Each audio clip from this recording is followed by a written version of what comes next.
নিলে ভালো ছিল, একদম চুষে গেছে, ভালো করে পোড়া হয়েছে। আর এখানে আমি দুটো শুকনো লঙ্কা পুড়ে নিয়েছি, গ্যাসের মধ্যে পুড়ে নিয়েছি। আর এখানে দেখো আমি পেঁয়াজ কেটে রেখেছি আগে থেকেই ঝুড়ি করে, পেঁয়াজ, কাঁচা লঙ্কা আর অল্প একটু ধনে পাতা।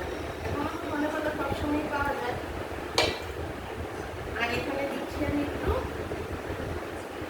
স্বাদ মতো নুন দেবে, নুন নুন দিচ্ছি। আর এখানে দিচ্ছি একটু সর্ষের তেল, একটা তো একটু সর্ষের তেল দিয়ে দিয়েছি। দিয়ে এটাকে আমি ভালো করে পেস্ট করে নেব, মানে একদম হাতের সাহায্যে। হাতটা ভালো করে আগে ধুয়ে নিয়েছি, ভালো করে এটা এটা গরম গরম ভাত বলো রুটি বলো খেতে অসাধারণ লাগে খেতে। এটা কিন্তু টমেটো সেদ্ধ না, টমেটো পুরা, পুরাটার টেস্ট অন্যরকম, খুব ভালো গরম ভাতের সঙ্গে বলো আর রুটির সঙ্গে বলো।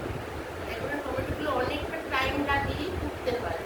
আর তোমাদের কাছে যদি এরকম ঝাঁঝরা না থাকে, কাঁটা চামচের মধ্যে টমেটোটাকে এরকম করে দিয়ে তারপর গ্যাসের মধ্যে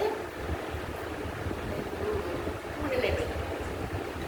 কারোর কাছে যদি ঝাঁঝরা করে না থাকে, কাঁটা চামচের মধ্যে দিয়ে টমেটোটা ভালো করে ধুয়ে নেবে, তারপর হালকা করে টমেটোটার মধ্যে তেল মাখিয়ে নেবে, সর্ষের তেল।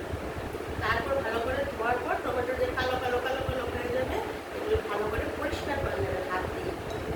হাত দিয়ে পরিষ্কার করে তারপর এখানে আমি এইটুকু একটা ছোট্ট একটা পেঁয়াজ দিয়েছি আর বড় একটা দেখো তো টমেটোটা, এই বড় টমেটোটা ভালো করে সেদ্ধ করার পোড়ার পর এইটুকু হয়ে গেছে। তো অল্প অল্প মানুষের ঘরে এইটুকু হয়ে যাবে, বেশি লোক হলে আর একটু বেশি করে পুড়ে নেবে, অন্তত 3-4টে হবে। আমি তো বড় বড় টুকু দিয়েছি, অল্প অল্প করে 3 জনের হয়ে যাবে। আর না হলে পরে এটার সঙ্গে আর একটা টমেটো করে দেখে মিক্স করে নেওয়া যাবে, হয়ে যাবে। আমাদের 3 জনের এটা হয়ে যাবে, কারণ ভালো করে পুড়লে তো এটা শুকিয়ে যাবে, এই বড় জিনিসটা পুড়লে তো এটা শুকনো হয়ে যাবে। আর দেখলো তো কী কী দিয়েছি, ধনে পাতা, কাঁচা লঙ্কা, শুকনো লঙ্কা। আর কেউ যদি বেশি ঝাল বা খেতে চাও, লঙ্কাটা কম করে দেবে। আমি একটু দুটো শুকনো লঙ্কা দিয়েছি, একটা দেবে, আর না দিলে না দেবে। আর কাঁচা লঙ্কা দিলে মানে টেস্টটা ভালো হয়। হ্যাঁ, তাহলে বন্ধুরা দেখো আমার তো এই প্লেটটার মধ্যে